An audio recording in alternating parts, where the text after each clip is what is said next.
Hello বন্ধু, তোমরা সে কেমন আছো? আশা করছি খুব ভালো আছো। তো নতুন একটা ব্লগটা দেখতে পাবো। তো আজকেও আবারও কবুতরের বাচ্চাগুলো চেক করবো যে ঠিকঠাক আছে কিনা। তো পুরো ভিডিওটা দেখতে হবে। স্ক্রিনের উপরে যে এক জোড়া কবুতর আছে, সেই দুটোতে জোড়া নিচ্ছে না। আর কীভাবে জোড়া দেবো ওটাও বুঝতেছি না। অনেকদিন ধরে তো ছোট্ট রাখছিলাম, রাখার পরেও একসাথে করলাম ডাকাটাই করতে, কিন্তু পায়রিটা জোড়া নিচ্ছে না। যাই হোক, আর এদিকে রোমান ভাই কমেন্ট করছে। রোমান ভাই, তোমাকে অসংখ্য অসংখ্য ধন্যবাদ কমেন্ট করার জন্য আর পাশে থাকার জন্য।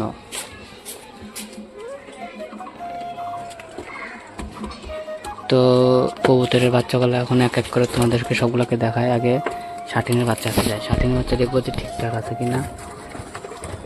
শাটিনের বাচ্চাগুলো বার করি। এটা একটু শাটিনের বাচ্চাটা মোটামুটি ভালোই বড় হয়ে গেছে। শাটিনের বাচ্চাটা দেখো কত সুন্দর হয়েছে আগের থেকে।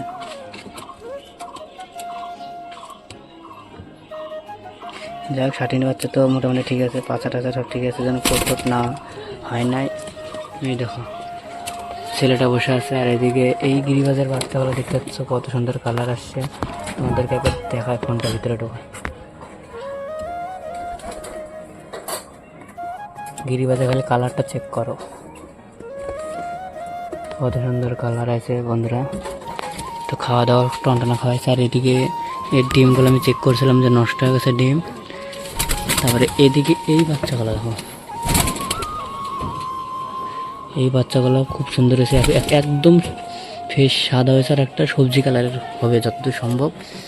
আর এর জোড়াটা তো আমি আনতে পারতেছি না, একটু টাকা পয়সা শর্ট আছে না, আনতে পারতেছি না। যাই হোক, আনার চেষ্টা করবো তাড়াতাড়ি। আর এইদিকে এই বাচ্চাগুলো আগের থেকে অনেক সুস্থ। এই বাচ্চাটা দেখো, এটা শাটিনের বাচ্চা, আগের থেকে অনেক সুস্থ। আর এদিকে এটা হচ্ছে গিরিবাজের বাচ্চা। এই বাচ্চাটা হচ্ছে কার বাচ্চা? এটা হচ্ছে এদেরই বাচ্চা, এই যে এদের বাচ্চা। তো এই বাচ্চাটা এখন সুস্থ আছে। তো আর এদিকে আমার মানে দেশিগুলা আবারও বাসা করছে। আর এদিকে এর যে ডিম আছে, এই ডিম দুটো নষ্ট হয়ে গেছে।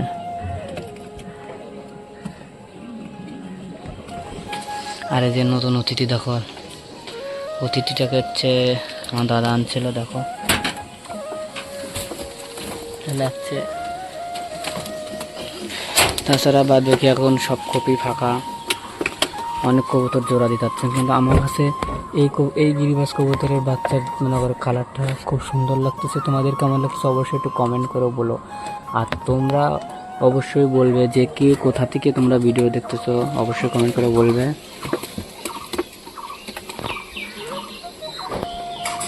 আর চালে আছে কিছু কবুতর দেখো বসে আছে।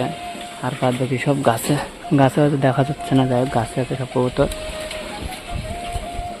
আর এই দেশিগুলো হচ্ছে বাসা করতেছে।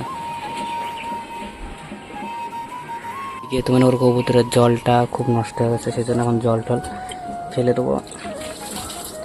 খুবটা অনেক নোংরা হয়ে গেছে, মানে কাজের চাপে মানে পরিষ্কার করতে পারি না। যাই হোক, জলগুলো ফেলে দিলাম, এখন জল দেবো আবারও। দাঁড়াও, নিয়ে আসি জলটাকে। তো আমি দেখতে পাচ্ছি জল দিয়ে দিচ্ছি। এখন এই জলের মধ্যে আমি 1-2 দানা পটাশ দিয়ে দেবো। পটাশটা আমি এখানে কোথাও রাখছিলাম, ওই যে কাগজ দেখা যাচ্ছে, ওখানে পটাশটা আছে। আগে পটাশের প্যাকেটটা খুলি, এক হাতে তো খোলা যাচ্ছে না, আগে খুলে নিই, তারপর তোমাদেরকে দেখাই। তো পটাশ নিয়েছি, নিয়ে এখন আমি দিয়ে দেবো এর মধ্যে। এই দেখো কালার হচ্ছে কী হবে, দেখো কত সুন্দর লাগছে, দেখো একবার। যেহেতু জলটা গুলুক আবার। তো বাচ্চাগুলো খুব সুন্দর, এই বাচ্চাগুলো একটু দেখাই তোমাদেরকে। এর একটু পাশার কাছে একটু নষ্ট হয়ে গেছে, মানে ফোট হয়েছে। মোটামুটি বাচ্চাগুলো ঠিকঠাক আছে। আর এই পটাশগুলো জল তোমরা যদি পারো তোমাদের কবুতরগুলোকে খাওয়াতে পারো, খুব উপকার আছে। খাওয়াতে পারো বা চান করলেও অনেক উপকার আছে।